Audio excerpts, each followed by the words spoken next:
ನಿನ್ನ ಆಜ್ಞಾ ಮಾರ್ಗದಲ್ಲಿ ನನ್ನನ್ನು ನಡೆಸು, ಅದೇ ನನ್ನ ಇಷ್ಟ. ಶುಕ್ರವಾರ 20 ಮಾರ್ಚ್ 2026 ಇಸ್ವಿ. ಈ ದಿನದ ವಾಕ್ಯ ಧ್ಯಾನಕ್ಕಾಗಿ ನಾನು ಆರಿಸಿಕೊಂಡಂಥ ವೇದ ಭಾಗವು ಶ್ರೀ ಲೂಕನು ಬರೆದ ಸುವಾರ್ತೆ 4ನೇ ಅಧ್ಯಾಯದ 43ನೇ ವಚನ.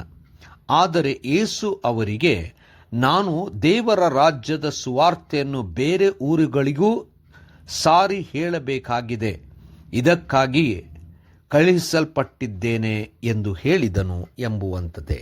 ಕರ್ತನಲ್ಲಿ ಪ್ರೀತಿಯುಳ್ಳ ದೇವ ಜನರ ಶುಭೋದಯ. ದೇವರು ನಮಗೆ ವಹಿಸಿರುವಂಥ ಜವಾಬ್ದಾರಿಯನ್ನು ಯಥಾರ್ಥವಾಗಿ ಮಾಡುತ್ತಾ ಅದನ್ನೇ ದೃಷ್ಟಿಸಿ ಪರಿಪೂರ್ಣಗೊಳಿಸಬೇಕು. ದೇವರ ನಾಮಕ್ಕೆ ಸ್ತೋತ್ರವಾಗಲಿ. ಕರ್ತನಲ್ಲಿ ಪ್ರಿಯರೇ, ಈ ವಾಕ್ಯ ಧ್ಯಾನ ಮಾಡೋಣ. ಈ ದಿನದ ವಾಕ್ಯ ಧ್ಯಾನದ ಶೀರ್ಷಿಕೆ ದೃಷ್ಟಿ ಇಟ್ಟು ಮುಂದೆ ಹೋಗು. ಕರ್ತನಲ್ಲಿ ಪ್ರಿಯರೇ, ಯೇಸು ಕ್ರಿಸ್ತನು ಅನೇಕ ಸ್ಥಳಗಳಿಗೆ ಹೋಗುತ್ತಾ ಸುವಾರ್ತೆಯನ್ನು ಸಾರುತ್ತಿದ್ದನು. ಅನೇಕರನ್ನು ತಮ್ಮಗಿರ್ತಕ್ಕಂಥ ಎಲ್ಲ ವ್ಯಾಧಿಗಳಿಂದ ಗುಣಪಡಿಸುತ್ತಿದ್ದನು.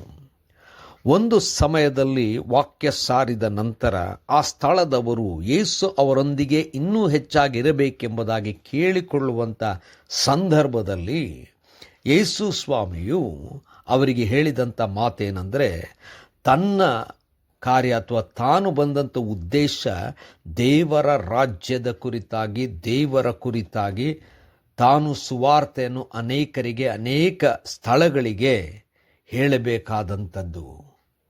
ಅದಕ್ಕಾಗಿಯೇ ತಾನು ಅಲ್ಲಿ ನಿಲ್ಲದೆ ದೇವರ ಕಾರ್ಯ ಮುಂದುವರಿಸಲು ಅಲ್ಲಿಂದ ಹೊರಟು ಹೋದನು. ಕರ್ತನಲ್ಲಿ ಪ್ರಿಯರೇ, ಯೇಸು ಕ್ರಿಸ್ತನಿಗೆ ತನಗಿದ್ದಂಥ ಸಮಯ, ತಾನು ಮಾಡಬೇಕಾದಂಥ ಕಾರ್ಯ, ತನಗಿದ್ದಂಥ ಜವಾಬ್ದಾರಿ ಬಹಳ ಅದ್ಭುತವಾಗಿ ತಿಳಿದಿತ್ತು. ಅದನ್ನೇ ಯೇಸು ಕ್ರಿಸ್ತನು ಬಹಳ ನಿಷ್ಠೆಯಿಂದ ಯಥಾರ್ಥವಾಗಿ ದೇವರ ಮಾತನ್ನು ಅಂದರೆ ಸುವಾರ್ತೆಯನ್ನು ಅನೇಕರಿಗೆ ಹಂಚುತ್ತಾ ಹೋದನು.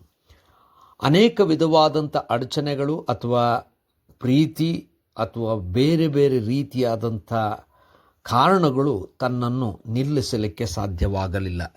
ಕರ್ತನಲ್ಲಿ ಪ್ರಿಯರೇ, ನಾವು ಸೇವೆ ಮಾಡುವಾಗ ಅನೇಕ ಸಂದರ್ಭದಲ್ಲಿ ಕೆಲವು ವಿಚಾರಗಳಲ್ಲಿ ನಾವುಗಳು ಹಿಂದೆ ಬೀಳುತ್ತೇವೆ ಅಥವಾ ತಡೆ ಹಾಕಿದಾಗ ಅದಕ್ಕೆ ಒಪ್ಪಿ ನಾವು ನಿಲ್ಲುತ್ತೇವೆ.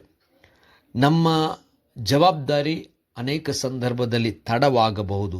ಆದರೆ ತಡವಾಗದ ಹಾಗೆ ನಾವುಗಳು ಕರೆಯಲ್ಪಟ್ಟಂಥ ವಿಚಾರಕ್ಕೆ ನಮ್ಮನ್ನು ಒಪ್ಪಿಸಿಕೊಟ್ಟು ಯಾವ ವಿಚಾರವು, ಯಾವ ವ್ಯಕ್ತಿಯು, ಯಾವ ಕಾರ್ಯವು ನಮ್ಮನ್ನು ನಾವು ಮಾಡುವಂಥ ದೇವರ ಕಾರ್ಯಕ್ಕೆ ತಡೆ ಹಾಕದೆ, ತಡೆ ಮಾಡದೆ ನಮ್ಮನ್ನು ಇನ್ನೂ ಆ ಕಾರ್ಯಗಳಿಗೆ ತೊಡಗಿಸಿಕೊಂಡು ದೃಷ್ಟಿಯಿಟ್ಟು ಮುಂದೆ ಸಾಗುತ್ತಾ ಯಾವ ರೀತಿಯಲ್ಲೂ ಕೂಡ ನಾವು ಬೇರೆ ಕಡೆಗೆ ನೋಡದೆ ದೇವರನ್ನೇ ನೋಡುತ್ತಾ ಆತನ ಕಾರ್ಯವನ್ನೇ ಮಾಡುವಂತೆ ದೇವರ ಆತ್ಮನು ನಮ್ಮನ್ನು ಬಲಪಡಿಸಲಿ ಎಂಬುದಾಗಿ ದೇವರ ಕೈಯಲ್ಲಿ ಒಪ್ಪಿಸಿಕೊಳ್ಳೋಣ. ಕರ್ತನೇ ದಯಮಯ ಸ್ವಾಮಿ, ನಿನ್ನನ್ನು ನಂಬಿ ನಾವುಗಳು ನಿನ್ನ ಸೇವೆ ಮಾಡುವಾಗ ನಿನಗೆ ಮೆಚ್ಚುಗೆಯಾಗುವಂತೆ ಮಾಡಲು ನಮ್ಮನ್ನು ಬಲಪಡಿಸು. ಯೇಸುವಿನ ನಾಮದಲ್ಲಿ ಪ್ರಾರ್ಥನೆ ಬೇಡಿದೆವು ತಂದೆಯೇ, ಆಮೆನ್.